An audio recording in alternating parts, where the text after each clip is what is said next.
Boolean algebra part 2 के इस video में आपका स्वागत है।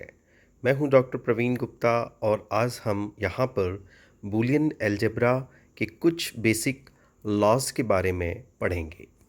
तो आइए देखते हैं कि बूलियन अलजेब्रा में बेसिक लॉज कौन कौन से हैं, कौन कौन सी आइडेंटिटीज़ हैं जो हमें आगे काम आने वाली हैं। सबसे पहले हम यहाँ पर देख रहे हैं कॉम्प्लीमेंट लॉ। तो ये जो कॉम्प्लीमेंट लॉ है वो क्या कहता है कि अगर हमारे पास में कोई वेरिएबल है ए और उसका अगर हम कॉम्प्लीमेंट ए प्राइम लें तो और उसको एंड ऑपरेशन करें तो वो क्या आएगा, तो वो बेसिकली ज़ीरो आएगा। यानी कि किसी भी वेरिएबल के कॉम्प्लीमेंट को उसके साथ में एंड ऑपरेशन करने से हमेशा ज़ीरो जनरेट होता है। फॉर एग्ज़ाम्पल आप देखें कि ए की वैल्यू अगर 1 है तो 1 डॉट और 1 का कॉम्प्लीमेंट क्या हुआ, ज़ीरो। तो 1 डॉट ज़ीरो क्या होगा, ज़ीरो, क्योंकि आपको पता है कि ज़ीरो का किसी भी वेरिएबल के साथ में एंड करने से नेट रिज़ल्ट ज़ीरो आता है। अब आप मान लीजिए कि ए की वैल्यू ज़ीरो है तो उस केस में ए की वैल्यू ज़ीरो हो गई और उसका कॉम्प्लीमेंट 1 हो गया। ज़ीरो को एंड करेंगे आप 1 के साथ में तो भी आपका आंसर क्या आएगा, ज़ीरो। तो दोनों ही केसेस में आपका आंसर ज़ीरो आएगा। अब इसी आइडेंटिटी को लिखने का जो दूसरा तरीका है वो ये है, उसको हम बोलते हैं और ऑपरेशन करते हैं। यहाँ पर हमने एंड ऑपरेशन किया और इसी को हम और ऑपरेशन करेंगे। तो और ऑपरेशन करेंगे तो आप देखिए क्या आएगा, ए प्लस ए बार हमेशा 1 होगा। ऐसा क्यों होगा, क्योंकि इसी एग्जाम्पल को हम यहाँ पर वापस ले लेते हैं। तो ए की वैल्यू हमने पहले 1 मानी थी, तो 1 प्लस 1 का बार मतलब ज़ीरो, यानी 1 का प्राइम जो है उसका कॉम्प्लीमेंट जो है वो ज़ीरो होता है। तो उन दोनों को हमने क्या किया, और ऑपरेशन किया। तो 1 plus zero is equals to क्या होगा, 1 होगा। दूसरा अगर हम ज़ीरो लेते हैं तो क्या आएगा, हम यहाँ पर ज़ीरो लेते हैं तो इसका कॉम्प्लीमेंट 1 होता है। तो ज़ीरो प्लस 1 भी क्योंकि 1 होता है तो अल्टीमेटली हमारा आंसर क्या आएगा, 1 आएगा। इन्हीं आइडेंटिटीज़ को, इन्हीं लॉस को दूसरे तरीके से अगर हम देखें तो बेसिकली जो और ऑपरेशन है वो एंड ऑपरेशन का ड्यूअल भी कहलाता है। और ड्यूअल, किसी भी फंक्शन का ड्यूअल निकालने के लिए हम कुछ नहीं करते हैं, बहुत सिंपली हम क्या करते हैं कि जो हमारा एंड ऑपरेशन होता है उसको हम और ऑपरेशन में कन्वर्ट करते हैं और ऑपरेशन होता है तो उसको एंड ऑपरेशन में कन्वर्ट कर देते हैं। अगर ज़ीरो है तो उसको 1 में कन्वर्ट कर देते हैं और उस अगर 1 है तो उसको ज़ीरो में कन्वर्ट कर देते हैं। ये हमारा किसी भी फंक्शन को, किसी भी एक्सप्रेशन का ड्यूअल निकालने का तरीका होता है। तो आप देखें कि जो हमारी पहली एक्सप्रेशन है वो है a plus a prime is equals to zero.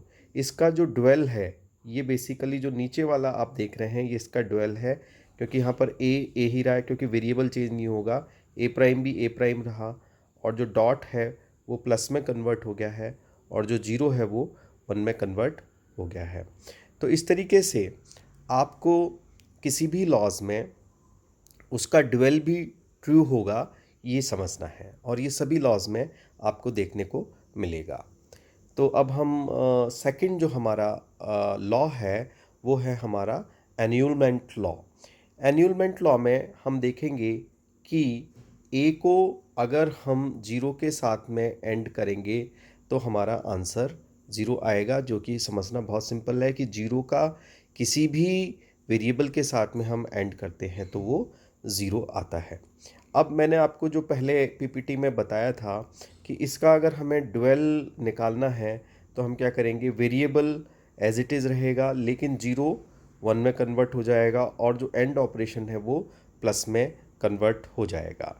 तो ये इसकी और वाली फॉर्म है, जो ऊपर वाली फॉर्म है वो एंड वाली फॉर्म है और जो नीचे वाली फॉर्म है वो और वाली फॉर्म है, और इसको हम इसकी ड्यूअल फॉर्म भी कह सकते हैं। तो हमारा जो नीचे वाला एक्सप्रेशन है कि a plus 1 is equals to 1 भी ट्रू होगा, क्योंकि यहाँ पर ये 0 है, ये 1 में भी कन्वर्ट हो गया है डुअल की वजह से। और इसको हम वैसे भी समझ सकते हैं कि a प्लस 1 1 क्यों होगा, क्योंकि a की वैल्यू हमारे पास में क्या होगी, 0 अगर है और 0 को 1 के साथ में करेंगे तो भी 1 आएगा, और a की वैल्यू अगर हमारे पास में 1 है तो 1 का 1 के साथ में ऑपरेशन भी 1 ही होता है। इसलिए दोनों ही केस में आंसर 1 आने की वजह से ये आइडेंटिटी a प्लस 1 यानी कि a और 1 इज इक्वल्स टू 1 होगी। ये एन्यूलमेंट लॉ कहलाता है। नेक्स्ट जो हमारा लॉ है वो है आइडेम्पोटेंट लॉ, और इसमें इसको हमें ये समझना है कि आइडेंटिटी एलिमेंट अगर हमारा ए है वेरिएबल और उसका ऑपरेशन यानी कि प्लस ऑपरेशन अगर हम कर रहे हैं उसी एलिमेंट के साथ में, तो हमारा सेम एलिमेंट जनरेट होगा। इसको आप इस तरीके से समझ सकते हैं कि ए की वैल्यू अगर ज़ीरो है तो zero plus zero is equals to zero, और ए की वैल्यू अगर 1 है तो 1 प्लस 1 भी 1 होगा। यानी दोनों केस में जो हमने ए की वैल्यू ली थी आंसर में हमें वही वैल्यू मिल रही है, यानी 0 लिया था तो 0 ही मिल रहा है, 1 लिया था तो 1 ही मिल रहा है, इसलिए ए लिया है तो हमारा आंसर ए ही आएगा। और इस तरीके से हम देख सकते हैं कि a प्लस ए बराबर ए होगा। अब यहाँ पर आप ये भी कह सकते हैं कि a plus A plus A plus A भी ए ही होगा। ये आप बहुत आसानी से यहाँ पर प्रूव कर सकते हैं। इसका अगर हम डुअल की बात करें तो सिंपली जो वेरिएबल है वो चेंज नहीं होता है, तो ए ही रहेगा, ए ही रहेगा, ए ही रहेगा, और जो प्लस साइन है वो डॉट में कन्वर्ट हो जाएगा। यानी ए का हम एंड ऑपरेशन ए के साथ में करें तो हमेशा ए ही मिलेगा। इसको हम यहाँ पर यूँ भी समझ सकते हैं कि ए की वैल्यू अगर हमारे पास में 0 है तो 0 के साथ में 0 का एंड ऑपरेशन करेंगे तो 0 आएगा, और 0 ए की वैल्यू अगर 1 है तो उस केस में 1 का 1 के साथ में करेंगे तो 1 आएगा। यानी बोथ केसेस में हमारा आंसर जो है वो ए ही आएगा। यानी ए की वैल्यू 0 ली थी तो 0 ही आ रहा है, यानी ए ही आ रहा है, ए की वैल्यू 1 ली है तो 1 ही आ रहा है। तो इस तरीके से हम इस आइडेम्पोटेंट लॉ को भी प्रूव कर सकते हैं। नेक्स्ट जो हमारा लॉ है वो है आइडेंटिटी लॉ। तो ये जो आप आइडेंटिटी लॉ यहाँ पर देख रहे हैं, ये बहुत सिंपल है इसको समझना कि आइडेंटिटी में क्या होगा कि ए का ऑपरेशन अगर हमने और ऑपरेशन 0 के साथ में किया है तो हमें वही एलिमेंट या वही वेरिएबल मिलेगा। यानी ए प्लस 0 इज इक्वल्स टू ए और 0 इज इक्वल्स टू ए, ये हमें यहाँ पर मिलेगा। इसको हम प्रूव भी कर सकते हैं क्योंकि ए की वैल्यू अगर हम 0 लेते हैं तो 0 प्लस 0 से हमें 0 मिलेगा और 1 प्लस 0 से हमें 1 मिलेगा। यानी कि जो भी हमने ए लिया है यहाँ पर ए अगर 0 लिया है तो हमें 0 ही मिल रहा है, और अगर हमें 1 लिया है तो 1 ही मिल रहा है।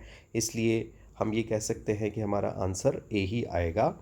तो जो वेरिएबल है हमने वो लिया है वही हमारा वेरिएबल यहाँ पर आएगा। और अगर हम इसका ड्यूअल निकालें या इसकी हम और फॉर्म की बात करें, एंड फॉर्म की बात करें, तो उस केस में आप देख सकते हैं कि ए की जगह ए रहेगा, प्लस की जगह डॉट हो जाएगा, ज़ीरो की जगह 1 हो जाएगा, जो मैंने आपको ड्यूअल निकालने का किसी भी एक्सप्रेशन का तरीका बताया था, और जो आपका वेरिएबल है वो एज इट इज़ रहेगा। तो A dot one is equals to A होगा आपका।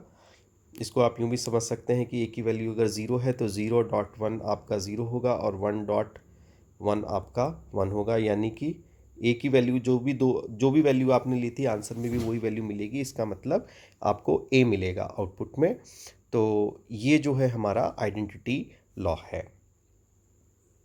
अब हम जो नेक्स्ट देखेंगे वो हमारे बेसिक लॉज हैं, और इन बेसिक लॉज को हम यूँ समझ सकते हैं कम्यूटेटिव लॉ। तो कम्यूटेटिव लॉ बेसिकली हमें ये कहता है कि अगर हमारा ऑर्डर चेंज हो जाता है, ए पहले आ जाता है, जैसे कि यहाँ पर आप देखें ए पहले है लेकिन बी अगर पहले आ जाता है और ए बाद में हो जाता है, तो इनके ऑर्डर चेंज होने से हमारे आंसर में कोई फ़र्क नहीं आएगा। कहने का मतलब ये है कि हम ए डॉट बी लिखें या बी डॉट ए लिखें, दोनों एक ही बात है। अब मैंने आपको जो पहली स्लाइड्स में ये भी बता रखा है कि किस तरीके से हम एक आइडेंटिटी को डुअल में कन्वर्ट कर सकते हैं।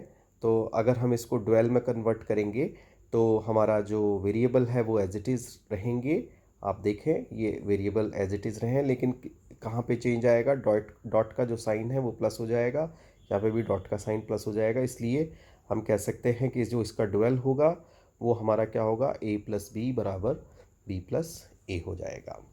ठीक इसी तरीके से जो हमारा एसोसिएटिव लॉ भी है। एसोसिएटिव लॉ हमारा ये कहता है कि अगर हम ग्रुपिंग का ऑर्डर चेंज कर दें तो उससे कोई फ़र्क नहीं पड़ेगा। यानी कि जैसा कि आप यहाँ पर देख रहे हैं a प्लस बी प्लस सी है, अगर हम a प्लस बी कर दें, यानी कि ये जो आप यहाँ पर देख रहे हैं a प्लस बी प्लस सी का ग्रुप है, लेकिन अगर अब आप ग्रुप a प्लस बी का बना दें, यहाँ पर ये जो ग्रुप है वो आपने b प्लस सी का नहीं बना के, b और c का ग्रुप नहीं बनाकर a तथा b का ग्रुप बनाया है, तो वो भी होल्ड करेगा, यानी वो भी ट्रू होगा। तो ये यहाँ पर आपका एसोसिएटिव लॉ है। इसी को जो आपका जो डुअल है वो अब आपको निकालना बहुत आसान है कि प्लस का साइन को आपको जो है वो एंड के साइन में कन्वर्ट कर देना है। यहाँ पर बी और सी के बीच में एंड है तो आपने यहाँ पर डॉट लगा दिया, यहाँ पे प्लस है तो आपने यहाँ पर डॉट लगा दिया, और ग्रुप यहाँ पर बी और सी के बीच में है, यानी कि A group B dot C is equals to, यहाँ पर इसको आप डुअल में चेंज कर लें तो ये आपका एसोसिएटिव लॉ आ जाएगा। तो ये जो आपने बेसिक लॉज देखे, इसके बाद में एक और इम्पॉर्टेंट जो हमारा बेसिक लॉ है वो है डिस्ट्रीब्यूटिव लॉ। ये बहुत इम्पॉर्टेंट है क्योंकि ये आपके बूलियन एक्सप्रेशंस को सॉल्व करने में काफ़ी काम में आता है। तो यहाँ पर देखिए आप कि इसका क्या मतलब है। a डॉट यानी कि एंड ऑपरेशन b प्लस सी में हम बेसिकली a को यहाँ और यहाँ कैसे डिस्ट्रीब्यूट करेंगे ये हमें देखना है विद ऑपरेशन एंड। तो ये सिंपली इसका डिस्ट्रीब्यूशन का जो हमारा मतलब है वो हो जाएगा a डॉट बी प्लस जो साइन है वो एज इट इज़ रहेगा, फिर a जो है वो c के साथ में भी डिस्ट्रीब्यूट हो जाएगा, लेकिन डिस्ट्रीब्यूट का जो साइन होगा वो क्या होगा, एंड वाला साइन होगा। तो इसका मतलब होगा a dot b plus c is equals to a dot b plus a dot सी।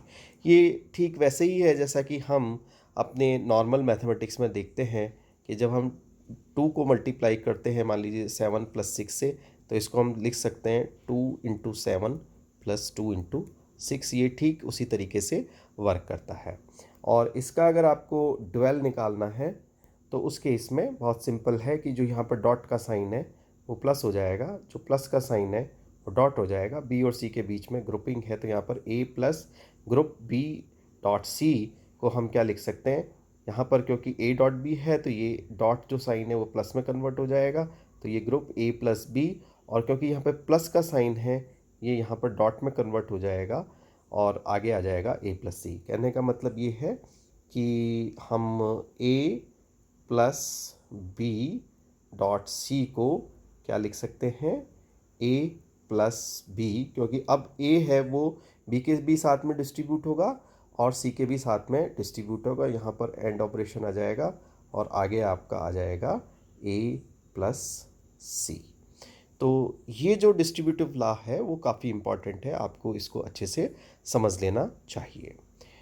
जो नेक्स्ट हमारे सिंपल जो लॉ है वो है हमारा डबल इन्वर्जन या डबल निगेशन लॉ, जिसमें हम a प्राइम का प्राइम यदि करेंगे तो हमें a ही मिलेगा। यानी कि हमने एक वेरिएबल लिया, उसका आप एक बार इन्वर्जन किया, फिर दोबारा इन्वर्जन करेंगे तो ये बट अंडरस्टूड है कि वो a ही जनरेट होगा। जैसे कि 0 का प्राइम अगर आप करेंगे तो 1 आएगा, लेकिन आप 1 का भी फिर प्राइम कर देंगे तो वापस से 0 आ जाएगा। तो इसको समझना बहुत आसान है। अब जो ये आप नेक्स्ट लॉ देख रहे हैं वो है एब्जॉर्प्शन लॉ, और इस एब्जॉर्प्शन लॉ में आपको ये समझना है कि a plus a dot b जो है वो आपका a ही होता है। ये यहाँ पर बहुत आसान है कि इसको हम देख सकते हैं कि ये हम कैसे कर सकते हैं, क्योंकि यहाँ पर आप a dot 1 plus a dot b इसको आप लिख सकते हैं, और यहाँ से आप एक तरह से a को कॉमन ले लें डॉट के, जो आपने अभी डिस्ट्रीब्यूटिव जो लॉ देखा था उसके हिसाब से। अब यहाँ पर ये 1 प्लस बी हो गया एक तरह से कॉमन, जैसा कि आप नॉर्मल मैथमेटिक्स में करते हैं। और आपको पता है कि 1 प्लस बी जो है वो 1 के बराबर है, यानी कि ये वापस से a डॉट 1 हो गया, यानी कि a के बराबर हो गया। मैं इसको आपको वापस से समझा देता हूँ। आपने सिंपली क्या किया, a को a डॉट 1 लिखा, क्योंकि a को हम a डॉट 1 लिख सकते हैं। फिर प्लस का साइन एज इट इज़ रहेगा, a डॉट b भी एज इट इज़ रहेगा। अब यहाँ पर a और a दो जगह से a कॉमन है, तो हमने ये कॉमन बाहर ले लिया, तो हमारे पास में 1 प्लस b बचा।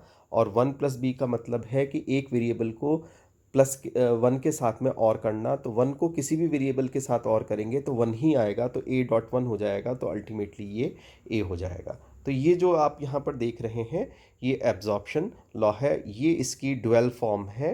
एब्जॉर्प्शन लॉ की ड्यूअल फॉर्म है कि a dot a plus b अगर आप करेंगे तो वो आपको a ही मिलेगा। तो इसको यहाँ पर इस तरीके से हम समझ सकते हैं। तो ये जो आपके बेसिक पोस्टुलेट्स हैं और जो बूलियन अलजेब्रा के बेसिक लॉज हैं, वो बेसिकली हमें बूलियन एक्सप्रेशंस को रिड्यूस करने के काम में आते हैं, सॉल्व करने के काम में आते हैं, जिससे कि हमारे जो नंबर ऑफ गेट्स हैं वो कम हो जाते हैं। इसलिए हम ये सब यहाँ पर समझने की कोशिश कर रहे हैं। So thanks for watching this video.